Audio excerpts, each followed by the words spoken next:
So hi guys, welcome to YouTube channel. My name is Manoj, hope you guys are fine. तो आज के इस video में हम बात करेंगे एनवीआर की बैंडविड्थ कैलकुलेशन के बारे में। देखिए, जब भी आप कोई भी नया एनवीआर परचेज करते हैं तो बैंडविड्थ उसमें एक मेजर रोल प्ले करती है। इस चीज़ को हम ऐसे समझते हैं कि अगर आपके पास कोई 5 मेगापिक्सल का एनालॉग कैमरा है तो उसको आप 5 मेगापिक्सल के डीवीआर पर ही चला सकते हैं फुल रेजोल्यूशन में। आप ऐसा नहीं है कि उसको 2 मेगापिक्सल के डीवीआर पर चलाए या 1 मेगापिक्सल के डीवीआर पर चलाए। ऐसे अगर 8 मेगापिक्सल का कैमरा है तो वो 8 मेगापिक्सल के ही डीवीआर पर चलेगा, 5 मेगापिक्सल या 2 मेगापिक्सल के डीवीआर पर नहीं चलेगा। अब सेम चीज़ अप्लाई होती है एनवीआर के केस में। अभी एनवीआर के केस में देखिए, सारा कुछ घूम फिर कर बैंडविड्थ पर डिपेंड करता है।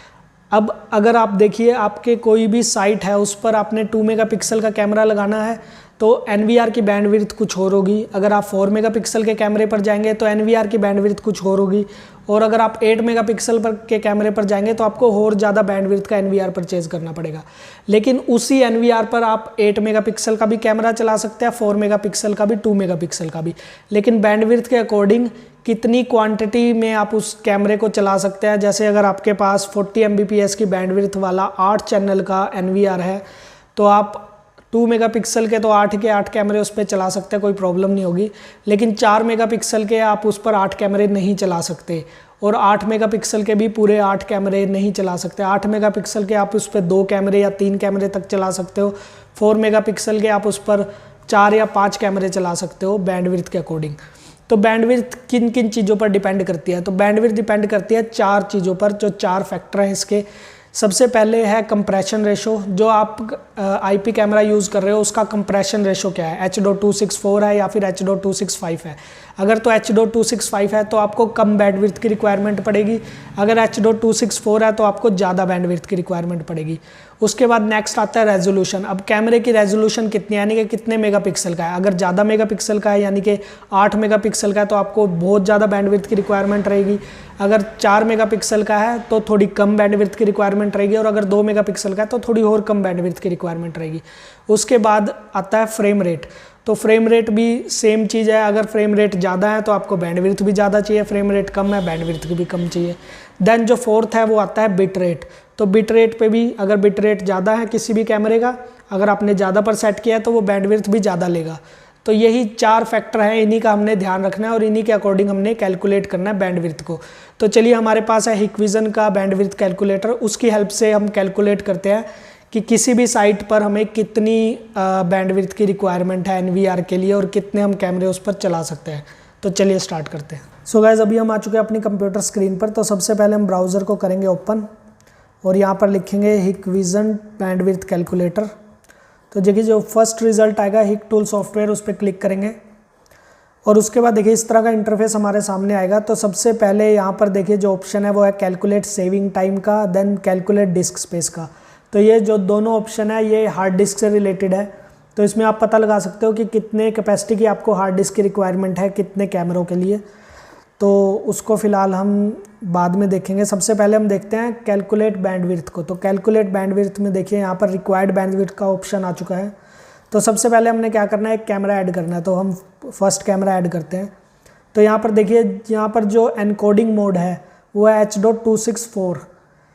तो इस पर डिपेंड करता है सबसे पहले, यानी कि कंप्रेशन पर डिपेंड करता है आपकी बैंडविड्थ। देन सेकंड डिपेंड करती है आपकी रेजोल्यूशन पर, और उसके बाद फ्रेम रेट पर और बिट रेट पर। इन्हीं के अकॉर्डिंग अगर आप इनको कम ज़्यादा करेंगे उसके अकॉर्डिंग आपकी बैंडविड्थ कम ज़्यादा होगी। तो सबसे पहले देखिए हम लेटेस्ट कंप्रेशन रेशो पर जाते हैं। तो अगर हम H.264 की बात करें और जो हमारी रेजोल्यूशन है वो है 12 मेगापिक्सल, तो हमें जो रिक्वायर्ड बैंडविड्थ है वो 20 Mbps है। यानी कि 12 मेगापिक्सल के कैमरे के लिए 20 Mbps बैंडविड्थ की हमें रिक्वायरमेंट है। बट अगर हम एनकोडिंग चेंज करते हैं, अगर हम लेटेस्ट पर जाते हैं H.265 प्लस पर जो आजकल चल रहा है, तो उस पर अगर हम जाएंगे तो देखिए यहाँ पे बैंडविड्थ सिर्फ 5 Mbps की रिक्वायरमेंट है 12 मेगापिक्सल कैमरे के लिए, जो कि काफ़ी अच्छी बात है। तो उसके बाद अगर हम देखें कि अगर 2 मेगापिक्सल का हमारे पास कैमरा है तो हमें कितनी बैंडविड्थ चाहिए, तो 2 मेगापिक्सल के लिए हमें लेस देन 2 Mbps की बैंडविड्थ हमें चाहिए, 1.4 Mbps। तो 2 मेगापिक्सल के कैमरे के लिए 1.4 Mbps अगर आपका कंप्रेशन रेशो लेटेस्ट है, यानी कि H.265 प्लस है। इन केस आपका जो कंप्रेशन रेशो H.265 है तो आपको 10 Mbps की रिक्वायरमेंट है 12 मेगापिक्सल कैमरे के लिए। तो प्लस और नॉर्मल H.265 में देखिए कितना फ़र्क आ गया। तो अगर हम यही चीज़ 2 मेगापिक्सल के लिए कैलकुलेट करें तो यहाँ पर देखिए आपको रिक्वायरमेंट है 2 Mbps की। तो आप नॉर्मल सा यही सिनेरियो लेके चल सकते हैं कि अगर आपके पास 2 मेगापिक्सल का कैमरा है तो 2 Mbps की बैंडविड्थ आपको चाहिए। अगर आपके पास 4 मेगापिक्सल का कैमरा है तो 4 Mbps बैंडविड्थ चाहिए, 8 मेगापिक्सल का कैमरा 8 Mbps चाहिए, 12 मेगापिक्सल का है तो 12 Mbps चाहिए। तो ये आप कैलकुलेट कर सकते हो। अब उसमें जो कंप्रेशन रेशो है वो H.264 प्लस या फिर H.265 का रहेगा। लेकिन अगर आप लेटेस्ट पे जाते हो तो आपको चिंता करने की बिल्कुल भी ज़रूरत नहीं है, आप आराम से चला सकते हो कोई भी कैमरा, हाई रेजोल्यूशन का भी और हाई रेजोल्यूशन में चला सकते हो, तो कोई प्रॉब्लम नहीं है। तो सिर्फ आपने ध्यान रखना है कंप्रेशन रेशो पर। अगर आपने हाई रेजोल्यूशन के कैमरे अपने NVR में चलाने हैं तो आपको लेटेस्ट कंप्रेशन रेशो का NVR ही लेना पड़ेगा, तो आप इजीली चला सकते हो, कोई प्रॉब्लम नहीं है। तो आपने ध्यान रखना है H.265 प्लस पर, यानी कि लेटेस्ट कंप्रेशन रेशो पर, प्लस जो आपका NVR होगा 4K रेजोल्यूशन पर काम करता हो, मतलब जो डिस्प्ले रेजोल्यूशन है वो 4K हो, तो आप बहुत ही अच्छी क्लैरिटी लेंगे, कोई प्रॉब्लम नहीं आएगी आपको। तो ये जो 4 चीज़ें इन्हीं पर डिपेंड करता है। अब देखिए अगर हम बाई चांस आपको हाई रेजोल्यूशन का कैमरा लगाना पड़ जाता है बट जो आपका NVR है वो जो कंप्रेशन रेशो है वो भी लेटेस्ट नहीं है और जो बैंडविड्थ है वो भी कम है, तो उस केस में आप क्या करेंगे, उस केस में आप फ्रेम रेट कम कर सकते हैं, कैमरे की रेजोल्यूशन कम कर सकते हैं। अभी देखिए यहाँ पर H.265 है और जो रेजोल्यूशन है वो 2 मेगापिक्सल है, तो इसको हम क्या करेंगे, फ्रेम रेट को अगर हम थोड़ा सा कम करते हैं 20 करते हैं तो ये देखिए 1.5 Mbps की आ गई आपकी बैंडविड्थ। तो इस तरह से आप एडजस्ट कर सकते हैं। इन केस आप लो बैंडविड्थ का NVR परचेज कर ले तो भी आप एडजस्ट कर सकते हैं, बट ये एडजस्टमेंट है, इससे आपका कैमरा तो चल जाएगा बट वो क्वालिटी नहीं दे पाएगा।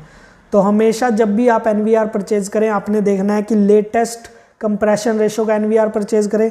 अब कंप्रेशन रेशो अगर लेटेस्ट होगा उससे आपके 2 फ़ायदे हैं, एक तो बैंडविड्थ आपकी कम लगेगी और दूसरा जो स्टोरेज स्पेस है वो आपको ज़्यादा मिलेगा, मतलब जो रिकॉर्डिंग है आपको ज़्यादा टाइम की मिलेगी। तो दोनों चीज़ों में बहुत ही बेनिफिट है। तो जब भी NVR परचेज करें हाई कंप्रेशन रेशो का ही करें, लेटेस्ट कंप्रेशन रेशो का करें। उसके बाद 4K एटलीस्ट होना चाहिए NVR, तभी आपको अच्छी क्लैरिटी मिलेगी। देन फ्रेम रेट आपका तो कोई प्रॉब्लम नहीं, आप एडजस्ट कर सकते हो, लेकिन हाई फ्रेम पर ही काम करे आपका जो IP कैमरा है वो।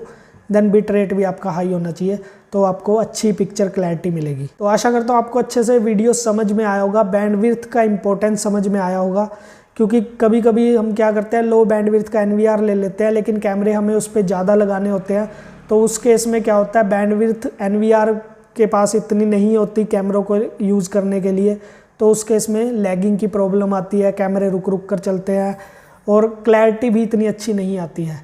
तो आपको कोई भी साइट हो आपकी, अब ये जो सारा सिनेरियो है ये बड़ी साइट के लिए है, छोटी साइट में आपको इतनी प्रॉब्लम कभी नहीं आएगी। अगर 4 चैनल के आप कोई साइट लगा रहे हो तो कोई प्रॉब्लम नहीं आएगी, बट इनकेस आप 16 कैमरे की या फिर 32 कैमरे की साइट लगा रहे हो और उसमें भी आपको कुछ 4 मेगापिक्सल, कुछ 2 मेगापिक्सल, कुछ 8 मेगापिक्सल ऐसे कैमरे वेरिएशन में लगाने हो, तो वहाँ पर आपको बैंडविड्थ कैलकुलेट करना बहुत ही ज़्यादा ज़रूरी हो जाता है। तो बैंडविड्थ कैलकुलेटर करना कोई ज़्यादा बड़ा काम नहीं है, सिर्फ आपने इतना ध्यान रखना है 2 मेगापिक्सल का कैमरा है तो वो 2 Mbps की बैंडविड्थ लेगा। सिर्फ आपने कंप्रेशन रेशो अच्छा सिलेक्ट करना है बस, और कुछ करने की आपको ज़रूरत नहीं है। तो आशा करता हूँ आपको वीडियो पसंद आएगा। वीडियो पसंद आया तो प्लीज़ लाइक कीजिए, अपने दोस्तों के साथ शेयर कीजिए, चैनल पे नए हैं तो सब्सक्राइब कीजिए। मिलते हैं आपसे नेक्स्ट वीडियो में, तब तक के लिए गुड बाय।